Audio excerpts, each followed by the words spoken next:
Okay, so we've talked quite a bit about the bioenergetics and how that is simply the transfer of energy, right? And one of the things that is often not really understood or realized is how the body maintains the gradients for all of the muscle activations and everything that it does. And there's two concepts if we want to consider. So let's say we have our ATP, okay? And I put brackets around here, and this is the concentration. Now, when we exercise quickly, then of course you only have only a finite amount of ATP. In fact, if you were to do like a full max sprint or something, I mean your ATP is going to last for like less than 2 seconds. I mean it's like 8 twitches, a muscle fiber twitches, and it's gone, right? You have like a concentration around, let's say you have around 7 millimolar of ATP in your muscles. It's not going to last very long.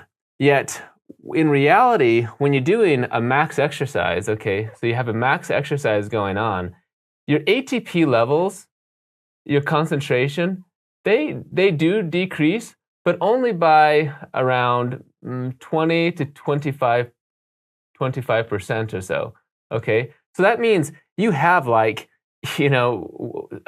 75 to 80% it remains.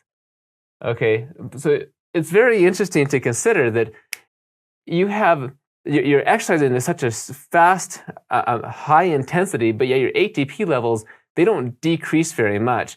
And so we have to maintain a high ATP levels even though you turn it around very quickly. And the amount of ATP you're using can be extremely high.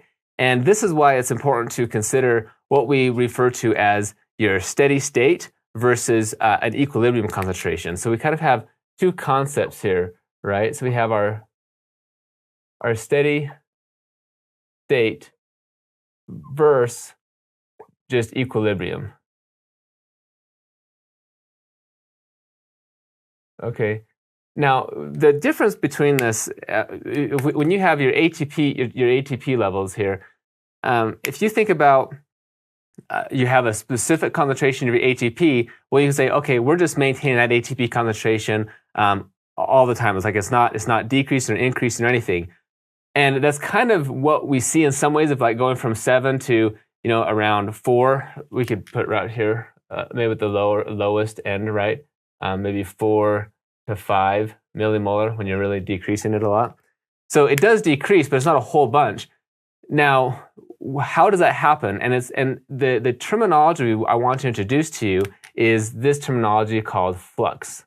Okay, this is different than the flux capacitor, of course. But this flux, I just write these arrows because it's increasing. That's what drives this entire reaction of the bioenergetics. Remember we talked a lot about your delta G and also your entropy, right? Your delta S for your entropy. And we want to make sure entropy is always increasing and that delta G is going to be negative. And so as soon as you start to exercise, you're going to start decreasing your ATP levels, and that's going to cause your other systems to start kicking in gear to increase those ATP levels, like your creatine phosphate system and your glycolysis, your oxidative phosphorylation. All those will kick off to help to maintain your ATP levels, to maintain a similar concentration. Like especially if you're doing just like long intensity exercise, your ATP levels are like not even moving at all. They're pretty much the same. They're pretty high the entire time. Yet you have a very high flux, right? Very high flux during that time, and it's all regulated by your delta G and delta S, right? You're increasing entropy. You're following this entire system. And maybe an analogy I can think about here that we sometimes use, if let's say we have this reaction, okay? So we have A goes to B goes to C. And we need to basically maintain, this says our ATP levels, let's say, our B, and we need to maintain these levels.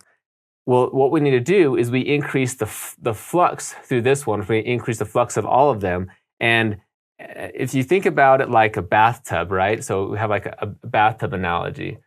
Okay, I'll just write bathtub. So you just remember that. But if you think of the water in the tub can be like your ATP, and the faucet, that can be your metabolism, right? Your ATP you're generating. And then you can say the drain, that's water. You can say the drain would then be equal your energy expenditure, say EE, for energy expenditure. Now, the bathtub, is so full of water, right? It's we say here like 7 millimolar full of water. But okay, so you have so much water in your bathtub, and then you're going to move. You're going to sprint, right? Well, just basically you're opening up that drain, and the water immediately starts to come out.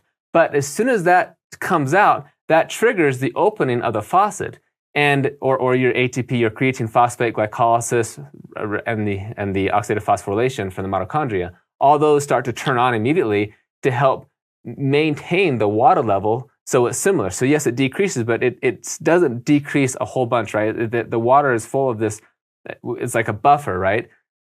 And this is the dynamics that you can consider. So again, you start to sprint or you start to exercise quickly, immediately that opens up the drain, and that's driving through the delta G, the entropy change and everything. That's going to be exactly what turns on all the other enzymes to get this high flux going so that we can maintain the steady state of our ATP levels. So that's what we mean when we talk about a steady state of ATP levels, because of the high flux that's happening versus just equilibrium, which is not what's occurring. So when we go into the energy systems, we'll understand this a little bit more, so we can go through what exactly happens with the phosphagen system, right, with the creatine kinase enzymes, and then the glycolysis and the TCA cycle. So we'll talk about that here in the next video.